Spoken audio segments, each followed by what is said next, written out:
జగనన్న, నేను ఒకటే చెప్పబోతున్నాను. కరోనా వచ్చినప్పుడు కర్నూలుకి ఎవరు ఆదుకున్నారు?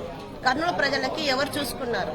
కర్నూలుకు వచ్చి ఎంతో మంది చనిపోయి ప్రాణాలు పోయే పరిస్థితిలో ఉండేటప్పుడు ఆఫీస్కాన్ అన్న ఆక్సిజన్ ఇచ్చి గవర్నమెంట్ హాస్పిటల్ని చెప్పి ప్రతి హాస్పిటల్ డాక్టర్లని పిలిపించి ఎంతో మందిని ప్రజలని కాపాడినారు. సరుకులు ఇచ్చినారు, డబ్బులు లేకపోతే డబ్బులు ఇచ్చినారు, బట్టలు ఇచ్చినాడు. చాలా మంది ఆదుకున్నాడు ఆయన. ఏ నాయకుడు వచ్చి నేనున్నాను నేను ఇస్తాను అని ఎవరు రాలేదు. ఈ రోజు ఆఫీస్కాన్ అన్నకి ఎమ్మెల్యే సీటు కన్ఫర్మ్ చేసి ముందర ఏ నాయకుడు వచ్చి మా ఓడికి ఇవ్వు అని మీటింగ్ పెడితే ఏం పద్ధతి అన్న? ఎవరు నాయకులు ఎవరు చేస్తున్నారు? ఏ జెండా పట్టుకున్నారు? ఏ ర్యాలీలు చేసినారు? ఆఫీస్కాన్ అన్న 2011 నుంచి ఈ రోజు వరకు పార్టీ సేవలు చేసినారు, ప్రజలకు మేలు చేసినారు. నేనున్నానని అందరినీ దగ్గర చేసుకున్నాడు. ఏ నాయకుడు చేయలేదన్నా. అందరూ ఫంక్షన్ లో పోయి ప్రోగ్రామ్ చేసుకోనికి పేరంటానికి తిరుగుతున్నారే గాని కార్యకర్తలు ఉన్నారు, బాధల్లో ఉన్నారు, వాళ్ళు మంచి చెడ్డ కనుక్కుందామని ఏ నాయకుడు ముందుకు రావడం లేదన్నా. ఇప్పుడు మీరు ఇచ్చే డాక్టర్ కి ఆ డాక్టర్ ఎవడో కూడా మాకు తెలియదు.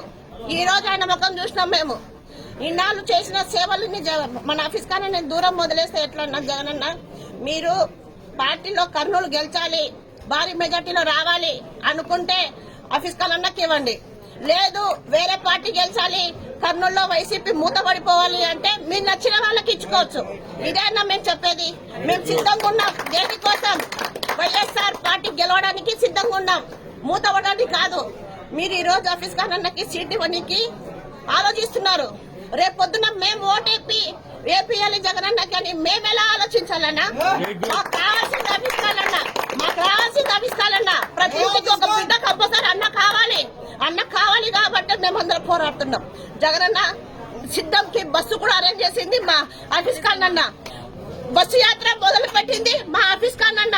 ప్రతి ప్రోగ్రామ్ కి ముందు ఉండేది మా ఆఫీస్కాన్ అన్న. ఎవరు రాలేదన్నా. అలాంటి మనిషిని ఈ రోజు ఎలా మూలం పెడతారు? మీరు పార్టీ గెలవాలనుకుంటే ఆఫీస్కాన్ అన్నని అనౌన్స్ చేయండి. పార్టీ వద్దనుకుంటే ఎవరైనా చేసుకోండి. ఇదేనా? మీ మీద అభిమానంతో మేము సెల్లులో మాట్లాడుతున్నాం. అదే మీ జగనన్నని పక్కన పెడితే ఈ రోజు కర్నూలు రచ్చరచ్చలేసేది. మేము నిలబడి మాట్లాడుతున్నామంటే కేవలం నీకోసమే. ఇది మాత్రం నిజమన్నా. ఆఫీస్కాన్ అన్నకి ఇవ్వకపోతే